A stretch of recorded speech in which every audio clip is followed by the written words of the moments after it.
استعمال کیتا ہے.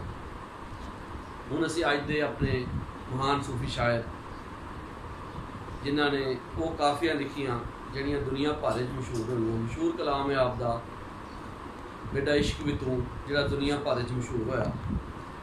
حضرت خواجہ غلام فرید رحمۃ اللہ علیہ کا دور 1845 تو لے کے 1901 تک ہے. 1845 آپ کی پیدائش ہوئی اور 1901 آپ نے وصال فرمایا. آپ پنجابی بارے کی آختے ہیں؟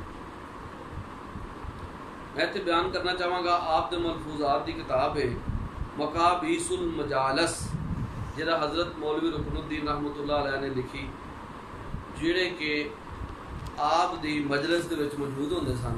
انہوں نے ملفوظات جمع کیتے. جس کتاب نو انہوں نے لکھیا وہ نام ہے مقابیس المجالس. آپ لکھتے ہیں حضرت خواجہ غلام فرید پنجابی زبان دے اسرار و رموز اپنے مریدین نو سمجھاتے کرتے سن.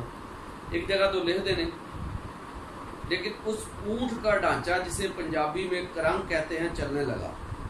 یعنی ڈھانچے نو پنجابی چ کرنگ کہتے ہیں. خواجہ غلام فرید کہتے ہیں کہ ڈھانچہ جڑا اونٹ کا ڈھانچہ اس کو انہوں نے کرنگ دے لفظ نال یاد کیتا. اچھا اتنے اگر سرائکی کو وقت لہجہ ہوتا یا خواجہ صاحب کے دن کوئی سرائکی زبان ہوتی تو وہ خواجہ صاحب کہہ سکتے ہیں کہ لیکن اس اونٹ کا ڈھانچہ جسے سرائکی میں کرنگ کہتے ہیں چلنے لگا. بلکہ آپ نے کہا نہیں اسے پنجابی میں کرنگ کہتے ہیں. ایک اور جگہ آپ لکھتے ہیں حضرت اقدس نے فرمایا یعنی حضرت خواجہ غلام فرید نے فرمایا رحمۃ اللہ علیہ کہ کعبہ کو تباہ کرنے والے شخص کی 4 علامتیں ہوں گی. ایک یہ کہ وہ کج رفتار ہوگا جسے پنجابی میں پھڈا کہتے ہیں.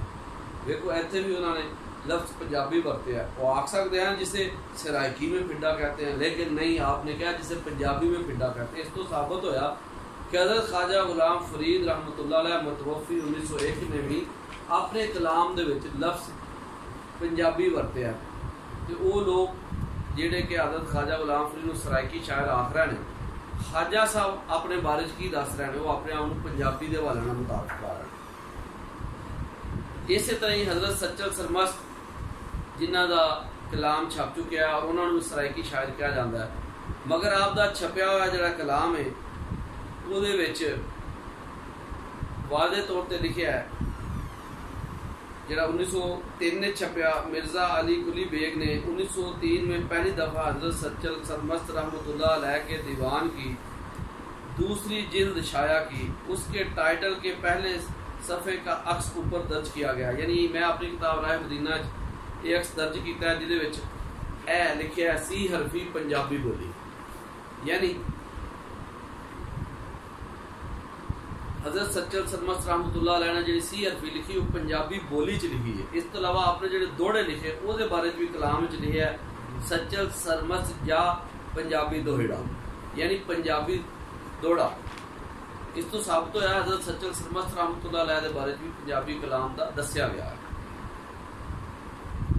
ہوں اسی اگاں ٹرنے ہیں پنجابی دے ریاستی تے بہالپوری لہجے دے حوالے نال.